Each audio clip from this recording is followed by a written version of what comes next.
bringing you key insights, tips, and advice from the brightest minds in the Canadian franchise industry. This is the Franchise Canada Chats podcast. I'm Gary Prenovo, your host of the Franchise Canada Chats podcast, where we take you into the world of franchising. Season 7 of Franchise Canada Chats will feature interviews with franchisees, franchisors, and industry leaders sharing key insights and expert advice on navigating challenges on their path to success. Franchise Canada Chats is brought to you by FranNet, Canada's franchise matchmaking experts. At FranNet, we help you to build your optimum business model. Then we introduce you to well-suited franchise options. Then, most importantly, we coach you through all aspects of your research so that you can arrive at an informed and defensible yes or no decision. Hello, everyone in Canada Franchise Land. This is Gary Prenovo, president of FranNet of Southern Ontario and author of the just-released book, The Unstoppable Franchisee. It's my pleasure today to welcome our guest, Brian Lemon, who is a B-Protek franchisee from Winnipeg. He joined the franchise industry after a lifelong career in the government relations and advocacy sector, which couldn't be further from the chemical floor sealing that he oversees as a B-Protek franchisee. We're excited to get into his experience and some of the transferable skills he's used to make that jump. Brian, welcome to Franchise Canada Chats. Thank you, Gary. You approached franchising after retiring from a long-term career. Tell us about that journey, please. Yeah, really had a great career. Really enjoyed my time. I worked with the federal government for 34 years, then moved on and represented the private sector in the agricultural industry as an advocate for the agricultural producers, and decided at one point I wanted to make a change, and had a few ideas of things that I wanted to do, things that I was interested in doing, things that I wanted to stay away from doing, and as a result, found myself looking at franchise opportunities, and spent some time doing my due diligence, looking at different opportunities, and landed with B-Protek. Okay, I'll come back to that in a moment. I'm just curious, in that transition, did you actually fully stop and retire for a while and have time to reflect, or was it, hey, I'm purposefully changing and managing that shift so I stay engaged? No, I had retired, and I guess COVID caused us all sorts of heartaches, but also presented us opportunities. And at the time, I was working as an advocate on a contract for an agricultural group. And when COVID hit, their funding all but dried up, and of course, the contracts were the first thing to go.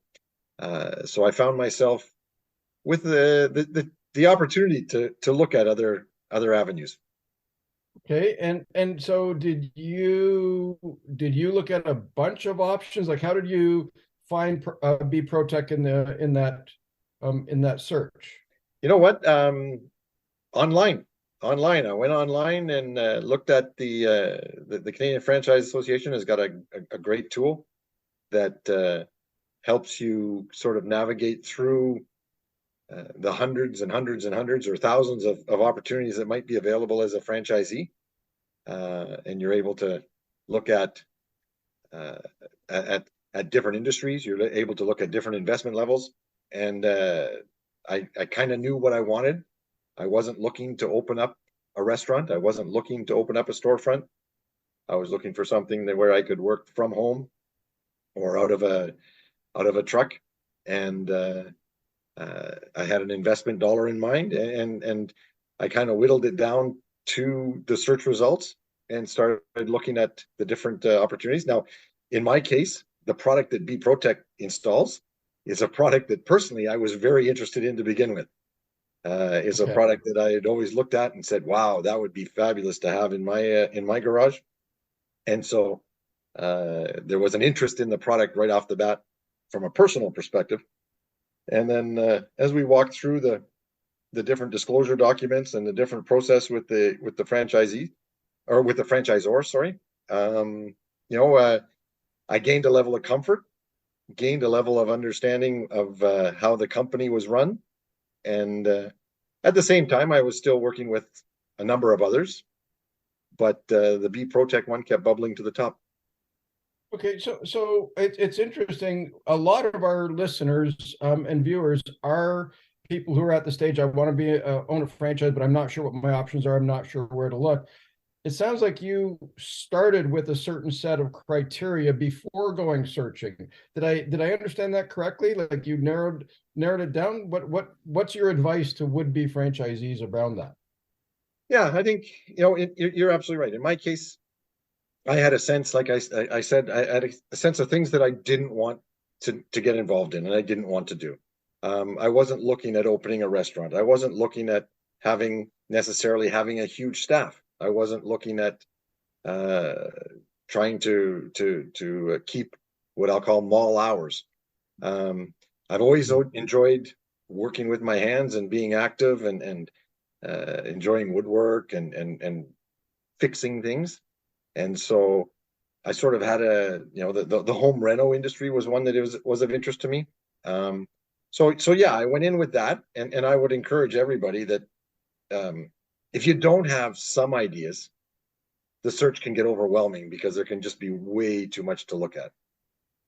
Yeah, and that's some of the advice that we at FranNet give the advice to the clients, and that the work that we work with is help them with is get that clarity first. What we're going to talk about your transferable skills in a moment, but what are the resources that each individual brings? There's three main categories: transferable skills, amount of time, and amount of money that they want to deploy. But then there's a whole set of criteria, and you just mentioned a few: no mall hours, the working with your hands, and those different elements. So it's when you start with that, it's easy to eliminate things that don't fit that, isn't it? It really narrows down that search. Exactly. And in my case, the position I was in my life, I wasn't looking to necessarily take on certain types of opportunities, and so that drove me to look at a smaller subset. And I looked at probably, I'm going to say I worked probably with maybe half a dozen companies that kind of fit the mold of what I was looking at. And as I said, I went back and forth with a few of them, went further with some than with others, and the B-Protek one just kept coming to the top. There's a lot of transferable skills that are important in franchise ownership, and you had it sounds like a great career in the government relations work. So please share with us how that experience helped you get started and build your franchise. Yeah, I think first and foremost, it helped me with the search. I think having that sort of critical process to say, well, the ability to write down and put on paper, here's the box that I'm interested in. Here's the things that are sort of non-starters for me, and having that critical thought process where I was able to actually help myself with my search by eliminating a lot of the other opportunities that might be out there. So probably my management and my advocacy skills from my previous career helped me in a lot of that in terms, in government and in agriculture, we talk about, how do you eat an elephant? And well, you eat an elephant one slice at a time. And so while the end result and the end objective may seem overwhelming, it's about taking the steps to get you where you want to get, and never lose track of where you're going, but focus on the steps, right? And so that was probably one of the things. My previous work, I think, just gave me a sense of how to look at the opportunities differently, and or with a critical eye, and how to actually look at them and say, well, here's an opportunity that is promoting or promising X. Here is another one that is promising the same but maybe differently, and being able to weed through some of the if you will, the marketing language that's used, so you can actually get to understanding what is the opportunity. Okay, and so then you got to the point where B-Protek was rising to the top. and then you made the decision to purchase. So share with us the launch and the transition from that corporate life to self-employment, please. Yeah. And I should mention one of the things that really caused or allowed B-Protek to keep bubbling to the top was the people at the company itself. I was lucky in the sense that I happened to be down east in Ottawa, and I was able to actually go and physically visit with the management of the company. And for me, we talked a little bit about skills and transferable skills. For me, a lot of it is still the ability to read people and the ability to get a read on what kind of company it might be. And so that was key for me. Was I was able to go down and meet with the management at the company, at the franchisor, and really get a sense of who the people are and what makes them tick, and whether or not they were personally going to be a good fit. So in terms of the actual leap, again, I think there's you delve into the unknown a little bit. I was a bureaucrat where budgets were given to me, and rules around spending were very strict.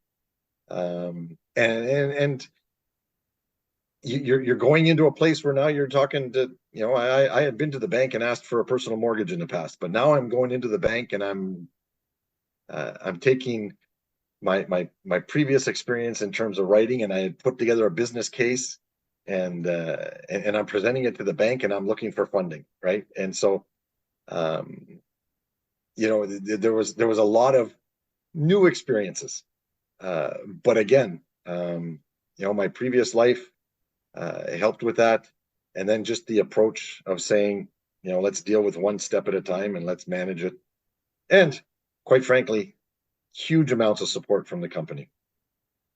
And that's always great to hear. How long have you been a franchisee now? Coming up on 4 years. Okay. This is my fourth year of production. Sorry. And how long did it take you to get to full stride? Where I describe year one as a kind of a sacrifice. You're learning everything.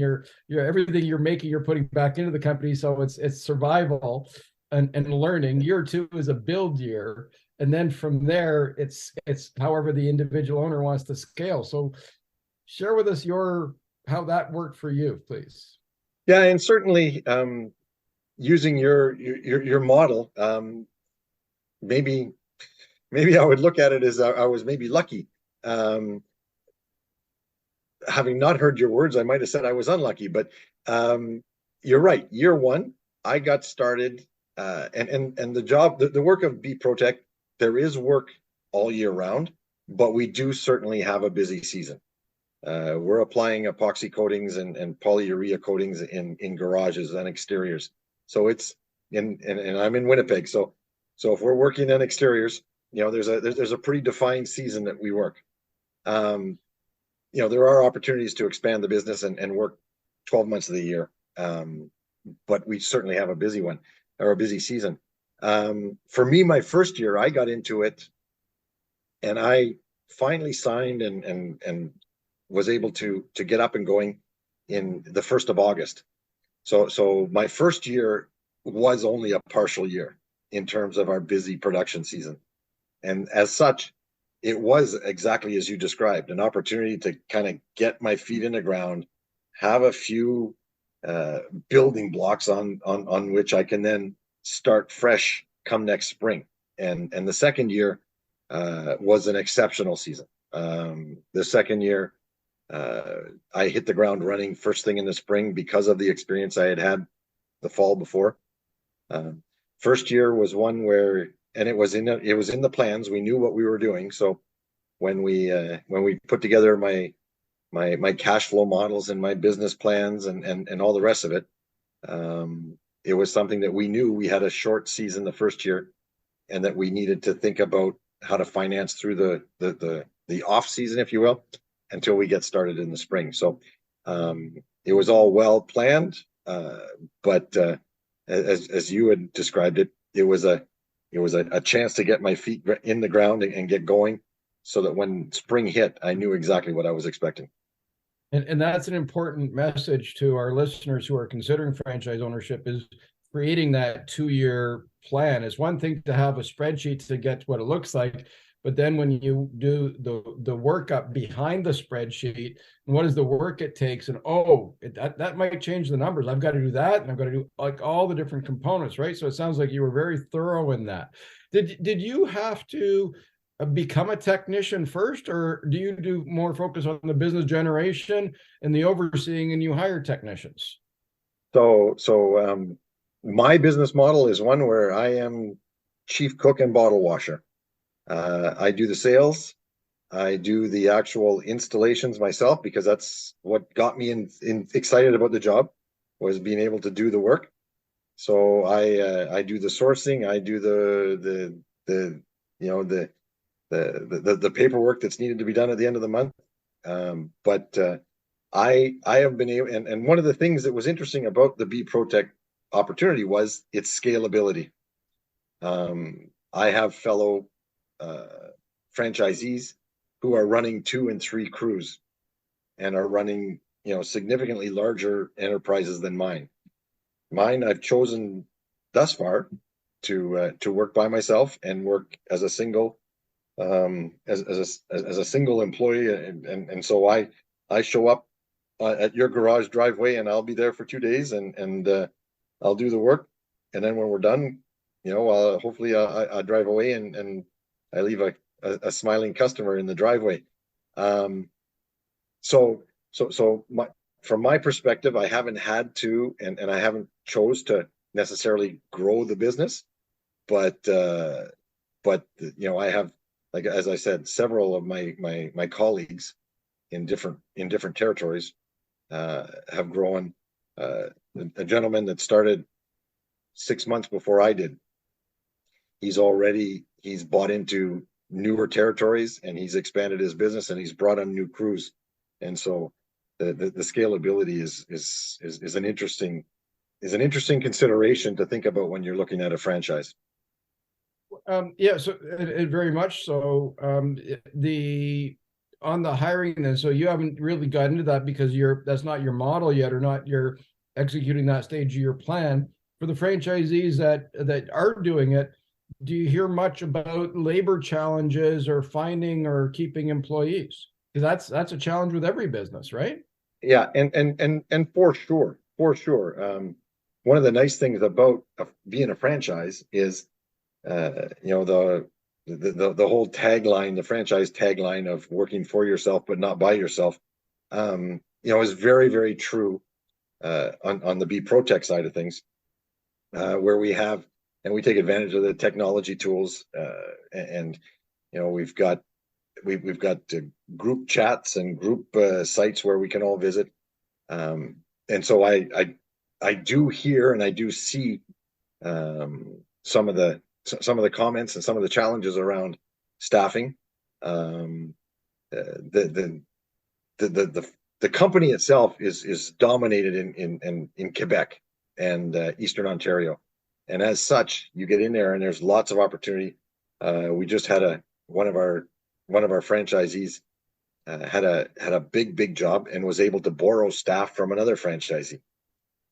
So you're right. Staffing is a huge issue, especially in a business like this where it's seasonal. You get into Quebec, where there are all kinds of rules which I don't understand around the construction industry and hiring people into the construction industry. So it is a challenge, but it's also interesting. They just did a survey the other day, and I think one of the franchisees had an employee that had been there 6 years. So when you think about it as a construction industry, to have an employee that stayed for 6 years says a lot about that franchisee and the business and the way he runs his business, and the supports that he gets from the company. It's how sticky employees are to the franchisee is a reflection of their leadership style in part. Seasonal work, it's a little hard to, when you restart every year, how well can you get the same crew back? Easier if you keep them busy through the winter.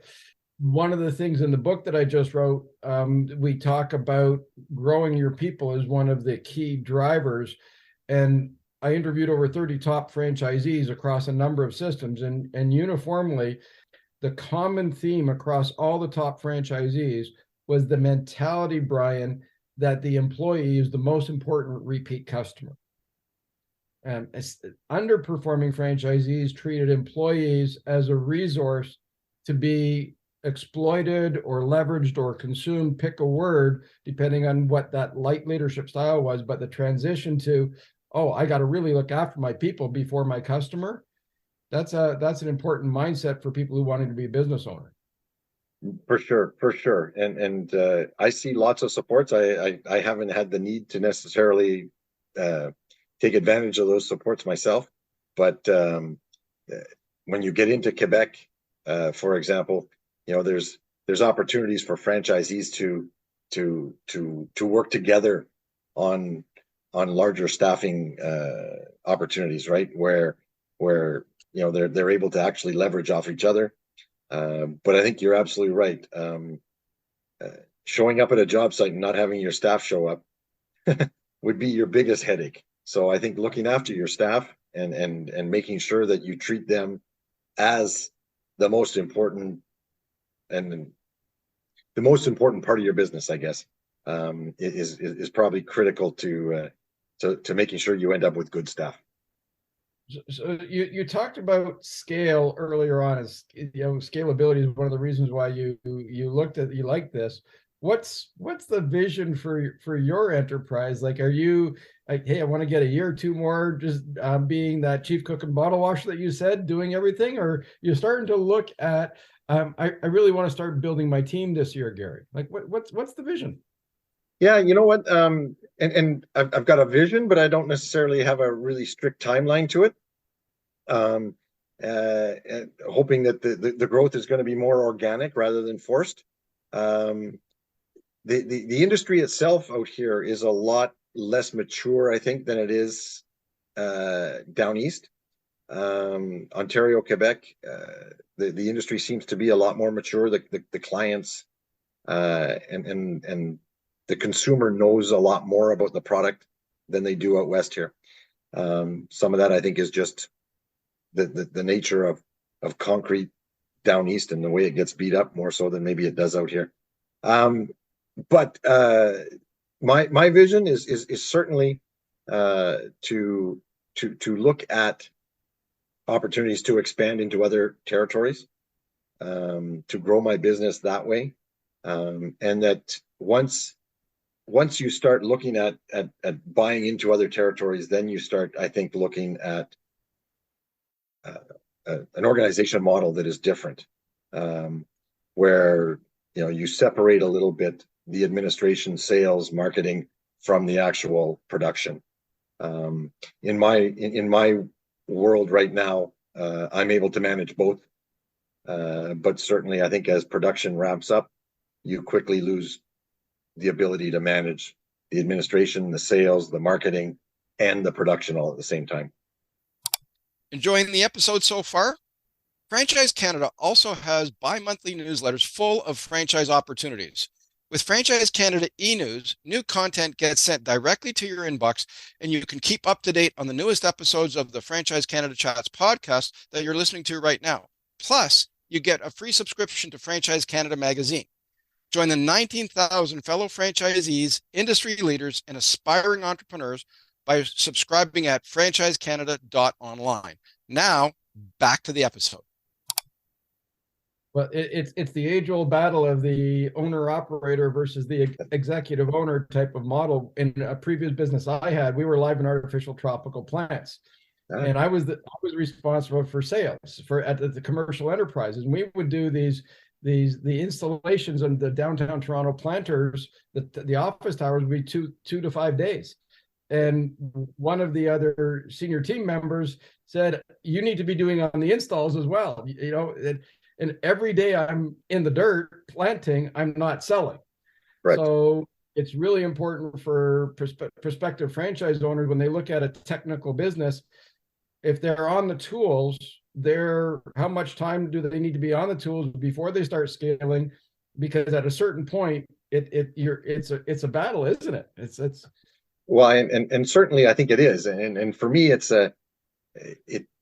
was a scheduling, I guess, challenge. And for me, it ended up saying that I would do production 4 days of the week, which then allowed me the fifth day, which then allows me the sixth and seventh for my sanity, but allowed me the fifth day to say, well, that's my day to do my marketing, my administration, my sales, my procurement, all those things.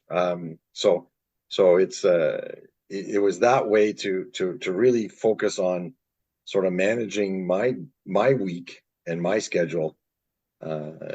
In part, I think, to manage my own sanity and to manage my own mental health. At the same time, managing the business. Are you still doing that 4 day, 1 day, and 2 days of sanity, or are you doing more time on marketing and selling? It's taking longer than you thought. You know what? No, I'm still pretty strict. I'm not going to say that there haven't been weeks where I have stretched the 4 days into 5. But no, I've been pretty good, and maybe just lucky, but let's say good, that I've been able to restrict my production to the 4 days. Today is Thursday; it's the end of the day. Tomorrow is my admin day. So tomorrow will be Friday, and it'll be the day that I've got a pickup at the trucking where the product is coming in. I've got a couple of jobs that I need to go and quote. It's a product that as much as I spend a lot of, well, not a lot, but I do spend some time and money doing print ads and different sorts of marketing. My best marketing is the yard sign at the end of the driveway where I've left a garage, and it's amazing the amount of work that I get through the company's referral system, where the best advertising is at the top of the guy's driveway, and once I get one job on a street, I get 2, 3, 4 more down the same street. So the marketing hasn't gotten harder. I would say it was harder last year with the downturn of the economy a little bit, sort of post-COVID. I think that was a little bit more difficult, but it was still a good year. This year, I'm seeing it rebound again, almost not as high as it was during COVID, but certainly it's rebounding towards those numbers. That's great to hear. Congratulations. I love hearing how different businesses and how the franchisees approach things. As we start to wind down the discussion today, Brian, what advice would you give would-be franchisees? Is there any 2 or 3 really important things to pay attention to in there as they start looking at their options? You know what? Get to know the company. Get to know the company. Get to know the people in the company. And as I said earlier, I had the opportunity to actually go and meet face to face and have a cup of coffee. That's not always going to be possible, but where it is possible, take advantage of it. Get a feel for the people. I've told the people in our franchise company that it was 100% as a result of the relationship that I could see growing between myself and my business and them and the franchisor's business. So what you're talking about is the cultures and a values fit. VALUE. Yeah. No, certainly, and I called it the relationship, but yeah, the values and the culture of the company, and just getting to see how they interact with each other, getting to see how they interact with me, all important things they are going to be a big part of your business, especially in the first couple of years, I would suspect, maybe less so as you become more mature in your own.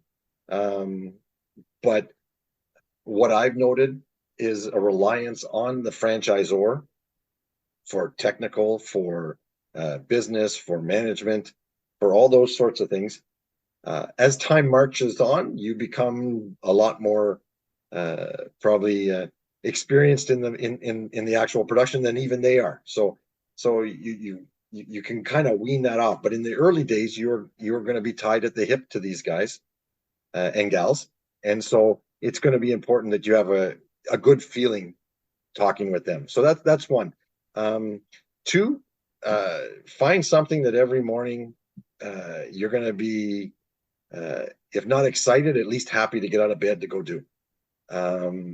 Excited better, happy is okay. But find something like I did. It was a product that I already really believed in before I even found the company. So the last piece of advice would be to manage your time. I think we all just heard about the Toronto Maple Leafs general manager talking about the toll that his job took on him, and how he was going to have to step away and talk to his family. You know what? I think if it gets to that, you've already failed. So I think not only just in franchises, but in all sorts of business, I think you need to manage your time and manage your own mental health. It's too easy to say I've got a business and I need to run and I need to focus and I need to earn more. So I think the last thing is to make sure that you have a reasonable and measurable and achievable plan, where you're not going to burn yourself out trying to climb a mountain. The company, I recall very vividly a conversation I had with the president of my franchisor as part of my training package. And he says, okay, let's map out your first month of production. And I wrote it all in and I had it all figured out and I was going to be busy. And he said, okay, Brian, it's going to rain on Tuesday. Oh, okay. So let's like back this up a bit. And let's put together a plan where you'll be successful and you'll be happy and you won't burn yourself out. So that's the last piece of advice I would have for franchisees is make a plan that you're going to be able to achieve. And don't measure your success by necessarily others.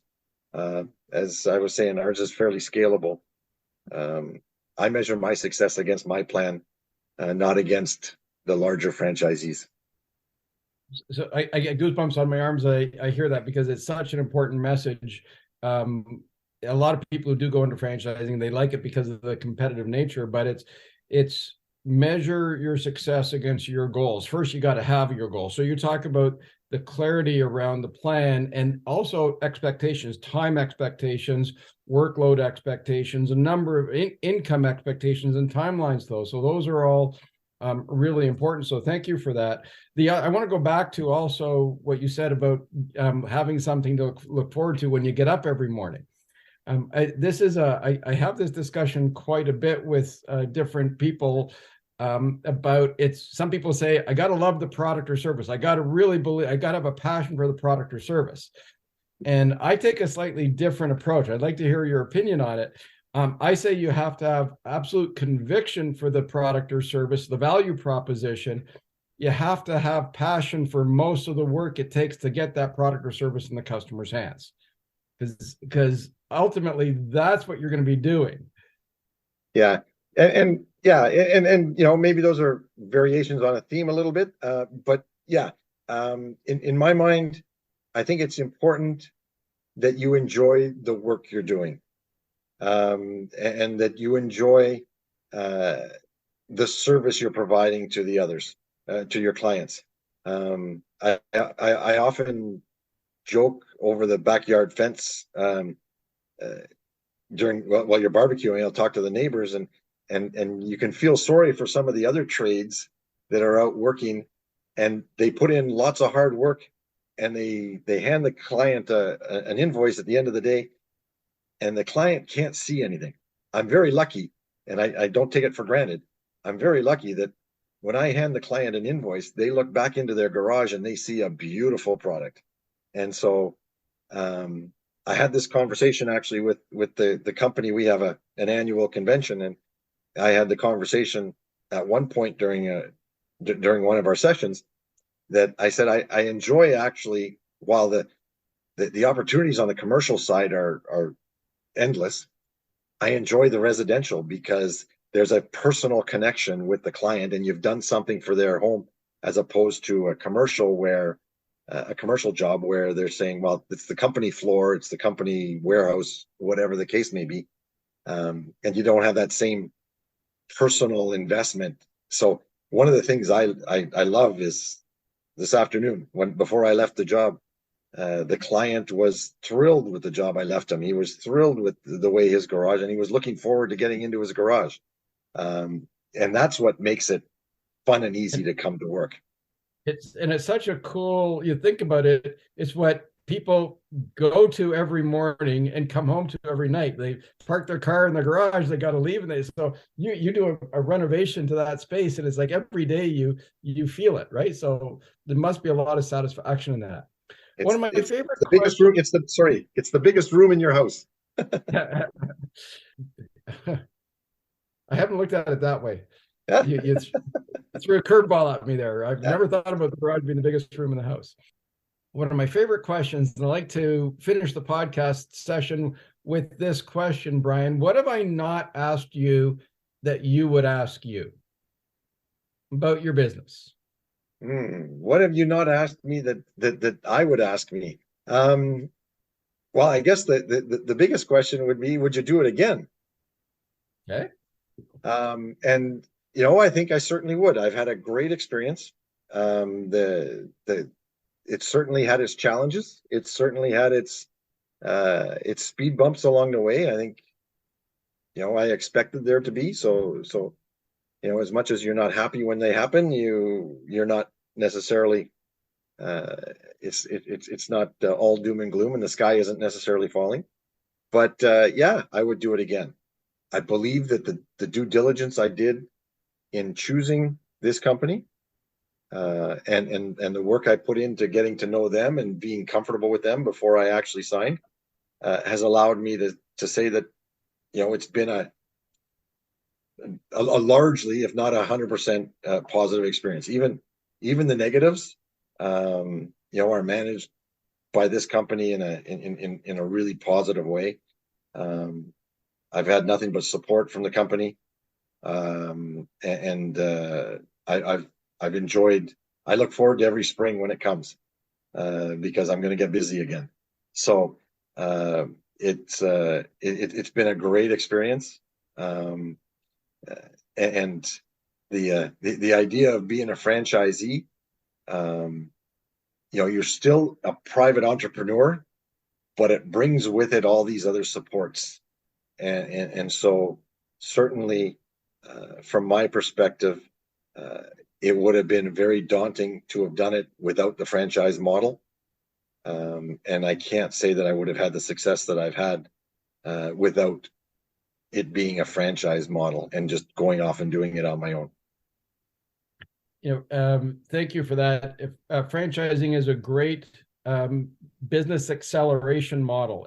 It's a faster launch compared to start from scratch. It's a faster build compared to start from scratch. And it can scale better because the franchisees have so much resource and knowledge, like the intellectual brain trust, the support of the franchisor, and often, as importantly, sometimes more importantly, the support of all the other franchisees doing the same business every day. So as you bring those acceleration forces in, it's hard to compete against the franchise system when you've got that interdependence.